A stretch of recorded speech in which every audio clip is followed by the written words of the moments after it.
What happens when one of Britain's most beloved actresses walks onto a talk show expecting a friendly chat, only to be blindsided by a host who seems determined to tear her down? In just 33 seconds, a simple question about her latest film turned into the most shocking television moment of the year, exposing a side of daytime television that viewers never see. Emma Thompson arrived at the studio that morning with a smile on her face, ready to discuss her new project. The set was bright, the audience was eager, and everything seemed perfectly normal. But within minutes, what should have been a pleasant interview became a battlefield. Lorraine Kelly sat across from Emma, flanked by her regular panel members, journalist Sarah Mitchell and entertainment correspondent David Clark. The cameras rolled, the audience applauded, and Lorraine launched into her introduction. Well, well, well, Lorraine began, her voice dripping with something that didn't quite sound like warmth.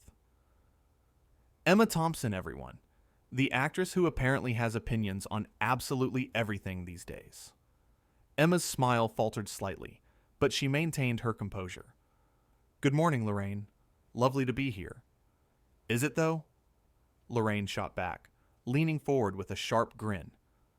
Because from what I've been reading, you seem to think you're too good for morning television now.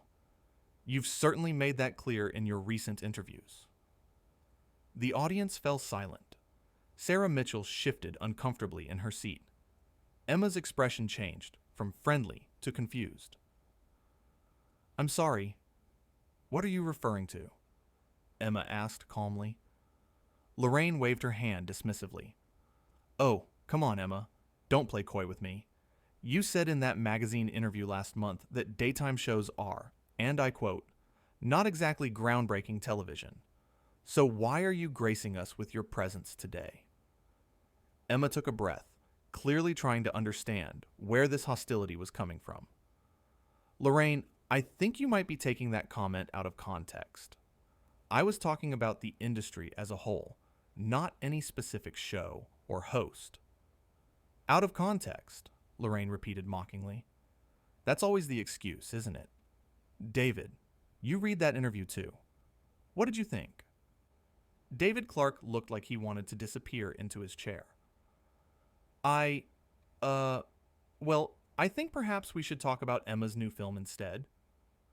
No, I want to address this, Lorraine insisted, her voice rising. Because I'm tired of celebrities coming on this show, using our platform, getting their publicity, and then running off to their fancy magazine interviews to look down on us. Emma's jaw tightened. I have never looked down on anyone, Lorraine, and I certainly didn't come here today expecting to be attacked. Attacked? Lorraine laughed, but it wasn't a pleasant sound.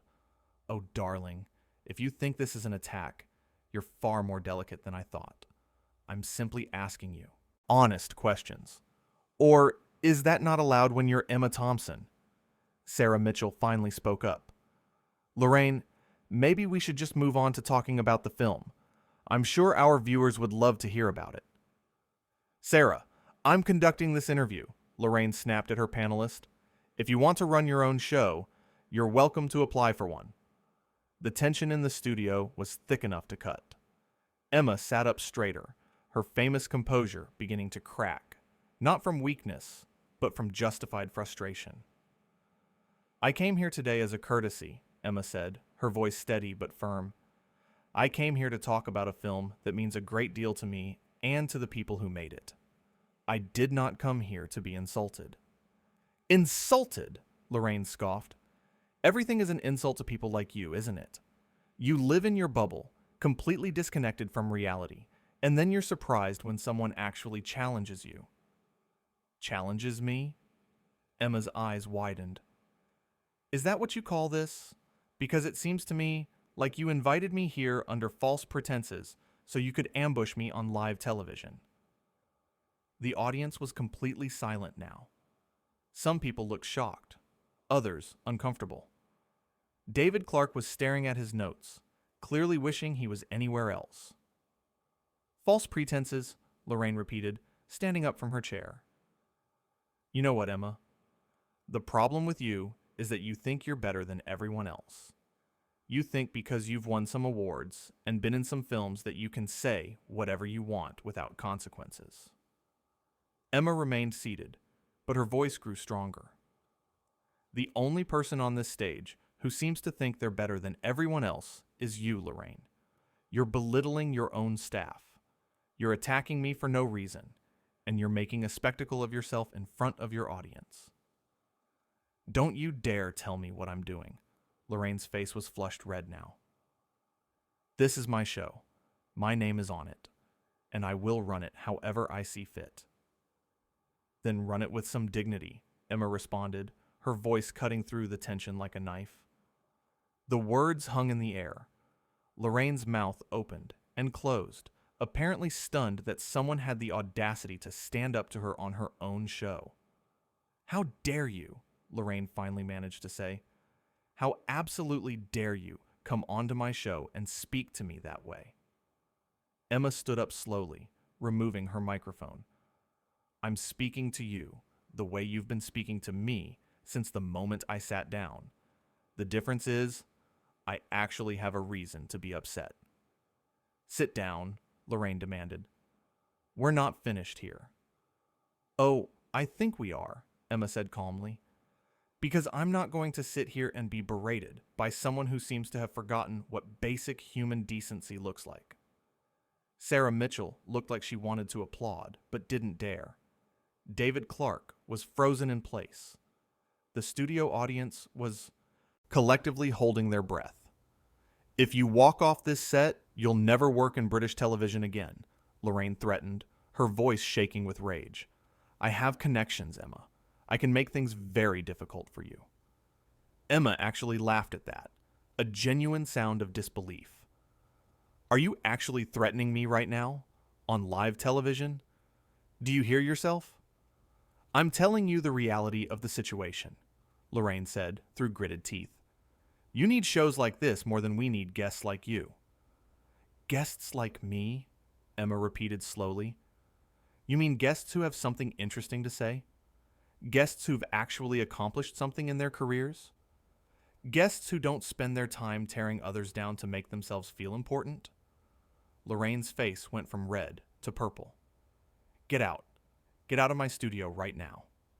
Gladly, Emma said, already walking toward the exit. But just so we're clear, I'm not leaving because you told me to. I'm leaving because staying here another second would be a waste of my time and an insult to my intelligence. Security! Lorraine shouted, even though Emma was already leaving of her own accord. I want her escorted out of the building. Sarah Mitchell finally found her voice again. Lorraine, I really don't think that's necessary. I don't pay you to think, Sarah, Lorraine snapped at her. I pay you to sit there and agree with me. The mask had fully slipped now. Whatever persona Lorraine had been maintaining for her viewers was gone, replaced by someone who seemed more interested in control than in creating good television. Emma paused at the edge of the stage, turning back one final time. The cameras were still rolling, capturing every moment of this disaster. You know what the saddest part of all this is, Lorraine? You had a chance to have a real conversation today. You could have asked me about the film, about the message we're trying to share, about the incredible cast and crew who worked so hard on it. Instead, you chose to create drama for ratings. You chose cruelty over kindness. And that says far more about you than it ever could about me. I don't need a lecture from you, Lorraine shot back, but her voice had lost some of its venom. She seemed to be realizing, perhaps too late, that this wasn't playing out the way she'd planned. No, you don't need a lecture, Emma agreed. What you need is a mirror. Because if you could see yourself right now, see how you're behaving, maybe you'd understand why people are starting to see through this act of yours. David Clark suddenly spoke up, his voice quiet but clear. She's right, Lorraine. This has gone too far. Lorraine's head snapped toward him. What did you just say? I said this has gone too far, David repeated, a little louder now. Emma came here in good faith, and you've treated her terribly. I'm sorry, but I can't just sit here and pretend this is normal. Then perhaps you should leave too, Lorraine said coldly. Perhaps I should, David agreed, standing up, because I didn't sign up to be part of this kind of show. Sarah Mitchell bit her lip, clearly torn between self-preservation and doing what was right. Finally, she stood as well. I'm sorry, Lorraine, but I agree with David. This isn't what we're supposed to be doing. For a moment, Lorraine looked genuinely shocked. She was losing control of her own show, and it was happening in real time, in front of cameras, in front of a live audience. You're all making a huge mistake, Lorraine said, her voice now carrying a hint of desperation beneath the anger. You think you can just walk away from me? From this show? You'll regret this. Emma shook her head sadly. The only person who's going to regret today is you, Lorraine. And not because of anything we've done, but because you chose this. You chose to be cruel when you could have been kind. You chose to attack when you could have engaged. You chose your ego over everything else. I built this show, Lorraine said, and now she just sounded tired. I made it what it is. And now you're destroying it, Emma replied softly, all on your own. The studio had erupted into confused murmuring. The audience didn't know whether to clap, to boo, or to sit in stunned silence. The crew members were looking at each other, uncertain of what to do. We need to go to commercial, someone from the control booth called out. No, Lorraine said sharply. We're not going to commercial. We're going to sit here and finish this interview. There's no one left to interview, Sarah pointed out gently. Emma's leaving, and honestly, Lorraine, I think that's for the best. For the best? Lorraine's laugh was bitter now. For the best would have been if she'd just answered my questions and stopped being so difficult. Your questions weren't questions, Emma said from her position near the exit. They were attacks disguised as questions. There's a difference, and somewhere deep down, I think you know that. Lorraine opened her mouth to respond but seemed to find no words. She looked around at her set, at her departing panelists, at her confused audience, at the cameras still recording every moment of her unraveling. This is not how this was supposed to go, Lorraine said almost to herself. No, it's not, Emma agreed. But it's how it went, and that's on you. A producer finally rushed onto the set, whispering urgently to Lorraine, probably telling her they needed to cut away, needed to salvage what they could of the show. But Lorraine waved him away. Tell me something, Emma, Lorraine called out, her voice carrying across the studio. Do you feel good about yourself right now? Do you feel proud of causing all this chaos? Emma stopped walking and turned around one last time. I didn't cause this chaos, Lorraine. I walked into it. There's a difference. And yes, I do feel good about standing up for myself. I feel good about not allowing myself to be bullied on national television. I feel good about showing your audience that it's okay to walk away from situations where you're not being treated with respect. Respect, Lorraine spat the word out like it was poison. You want respect? You have to earn respect. And you've done nothing today to earn mine, Emma said simply. Goodbye, Lorraine. I genuinely hope you take some time to think about what happened here today. Not for my sake, but for yours. With that, Emma Thompson walked off the set. David Clark followed her, then Sarah Mitchell. The three of them disappeared through the studio doors, leaving Lorraine Kelly standing alone on her own stage, surrounded by a crew that didn't know what to do, and an audience that had just witnessed something extraordinary. Lorraine stood there for a long moment, the reality of the situation clearly sinking in. Her show had imploded. Her panelists had walked out. Her guest had exposed her behavior for what it was, and all of it had happened on live television. Well, Lorraine finally said, her voice hollow, I suppose we'll take that commercial break now. But the damage was already done. The cameras had captured everything. The audience had seen everything, and there was no taking any of it back.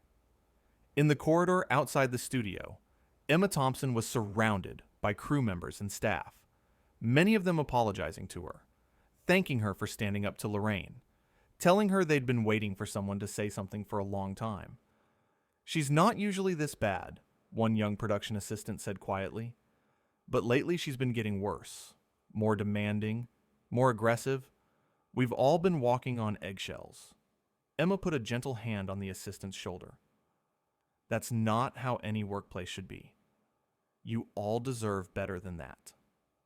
David Clark caught up with her. "I just want to say thank you. I've been on that panel for 2 years, and I've watched her treat guests like that more times than I can count. I should have said something sooner."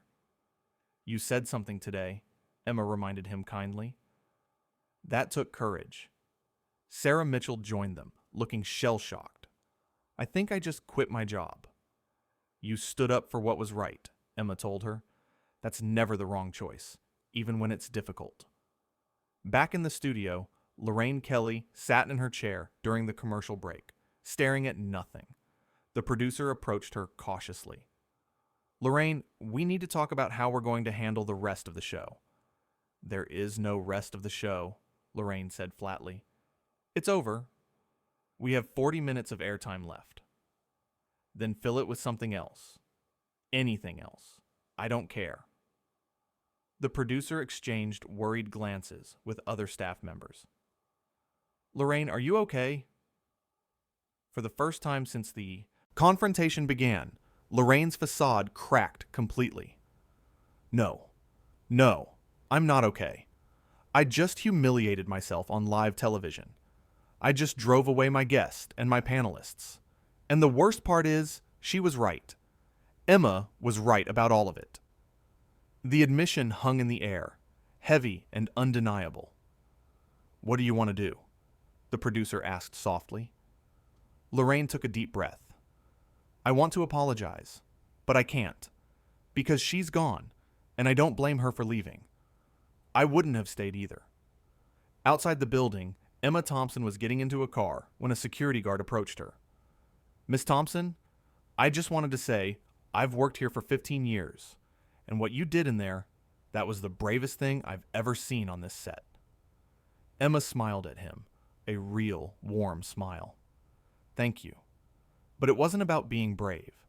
It was about knowing when to walk away. Sometimes that's the strongest thing you can do." As the car pulled away from the studio, Emma looked back at the building one last time. She felt no satisfaction in what had happened, no joy in the confrontation, but she felt something else. Relief.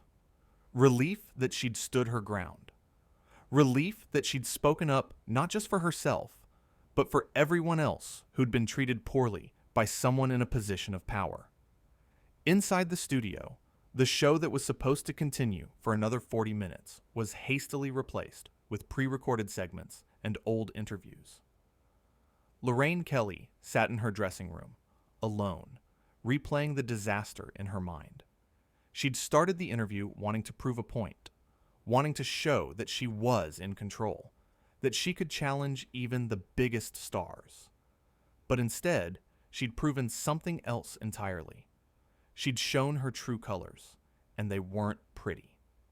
The young production assistant who'd spoken to Emma in the hallway knocked softly on Lorraine's dressing room door.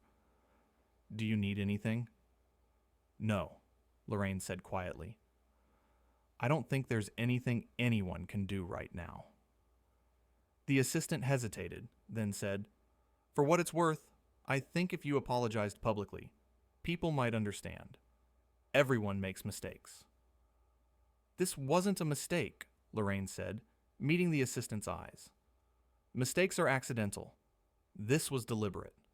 I knew what I was doing, and I did it anyway. That's not a mistake. That's a choice. A terrible choice." The admission was honest, perhaps more honest than Lorraine had been in years. The assistant nodded slowly and closed the door, leaving Lorraine alone with her thoughts. In another part of London, Emma Thompson arrived home and immediately called the director of her new film. "I need to tell you what just happened." After explaining the situation, the director was quiet for a moment. Then he said, "Emma, I'm sorry you had to go through that, but I'm proud of you for handling it the way you did. I didn't plan for any of it, Emma admitted. I just couldn't sit there and let her speak to me that way, or to her own staff that way. It was wrong. It was wrong, the director agreed. And you called it out. The film will be fine, Emma. If anything, people are going to respect you more for this. I hope so, Emma said. But honestly, that's not why I did it. I did it because it needed to be done. Back at the studio, David Clark and Sarah Mitchell were in a conference room being debriefed by network executives. The executives looked stressed, worried about the fallout, about the advertisers, about the public response. We need to know if you're both planning to take any further action, one executive said carefully. David exchanged a glance with Sarah. We're not planning to sue or anything like that, if that's what you're asking. We just couldn't be part of what was happening in there. It crossed a line. Multiple lines, Sarah added. And honestly, it's been building for a while. Today was just the day it all came to a head. The executive sighed. We've had complaints before about Lorraine's behavior with guests, with staff, but she brings in ratings, and that's made it easy to overlook things that probably shouldn't have been overlooked. Maybe it's time to stop overlooking them, David suggested. In her dressing room, Lorraine Kelly finally stood up and looked at herself in the mirror. She barely recognized the person staring back at her. When had she become this person? When had ratings and ego become more important than treating people with basic human decency? She thought about Emma Thompson's words, about how she'd had a chance for a real conversation, but had chosen drama instead. It was true. All of it was true. Lorraine picked up her phone and started to dial Emma's number. She'd gotten it from the booking agent weeks ago. But before she could hit call, she stopped. What would she even say? Sorry seemed too small a word for what had happened. She put the phone down. An apology needed to be more than just words. It needed to be genuine change. And right now, sitting in her dressing room with the ashes of her show around her, Lorraine wasn't sure she knew how to change. The story of what happened on that set spread quickly, not because of social media or news articles, but because everyone who'd been in that studio, everyone who'd witnessed it, carried it with them. They told their friends, their families, their colleagues. They talked about how Emma Thompson had remained dignified, even in the face of hostility. They talked about how Lorraine Kelly had unraveled on live television. They talked about the moment when the panelists had walked out, choosing integrity over comfort. But most of all, they talked about the lesson in it all, that no amount of power or fame gives someone the right to treat others poorly. That standing up for yourself isn't about causing drama. It's about maintaining your dignity. That sometimes the strongest thing you can do is walk away. Emma Thompson never spoke publicly about the incident in detail. When asked about it in future interviews, she simply said, "It was an unfortunate situation, but it reminded me why treating people with respect is so important, regardless of the circumstances." Lorraine Kelly's show continued, but something had fundamentally changed. The incident had held up a mirror to the way she'd been behaving, and she couldn't unsee what it had shown her. The audience that had been in the studio that day never forgot what they witnessed. Some of them were initially on Lorraine's side, thinking Emma had been too sensitive. But as they replayed the events in their minds, as they really thought about what had been said and how it had been said, most of them came to realize that Emma had been the reasonable one in an unreasonable situation. It was a moment that transcended television, transcended entertainment. It became a story about power dynamics, about respect, about knowing when to stand your ground and when to walk away. And at the heart of it all was a simple truth. You can be successful. You can be famous. You can have your name on a show. But none of that matters if you forget how to treat people with kindness and respect. Emma Thompson had walked onto that set expecting a friendly interview. Instead, she'd walked into an ambush, but she'd also walked out with her dignity intact, having stood up not just for herself, but for everyone who'd ever been in a similar situation. The 33 seconds that had started it all, when Lorraine had made that first cutting remark, had set off a chain of events that no one could have predicted. A simple interview had become a masterclass in standing up to a bully. A talk show appearance had become a moment of truth. And while the cameras eventually stopped rolling, while the audience eventually went home, while the crew eventually packed up their equipment, the impact of what had happened lingered on. Because sometimes the most important moments in television aren't the scripted ones. They're the real ones, the raw ones, the moments when people forget about their personas and show who they really are. Emma Thompson had shown herself to be strong, principled, and unwilling to compromise her values for the sake of publicity. Lorraine Kelly had shown a side of herself that perhaps she'd been hiding for too long, a side consumed by ego and control. And everyone who witnessed it, whether in person or through the cameras, learned something valuable. That respect is earned, not demanded. That kindness costs nothing but means everything. And that sometimes the most powerful thing you can do is simply walk away from a situation that doesn't serve you or align with your values. The show went on after that day, because shows always do. But it was never quite the same. The illusion had been shattered. The truth had been revealed. And there was no going back from that.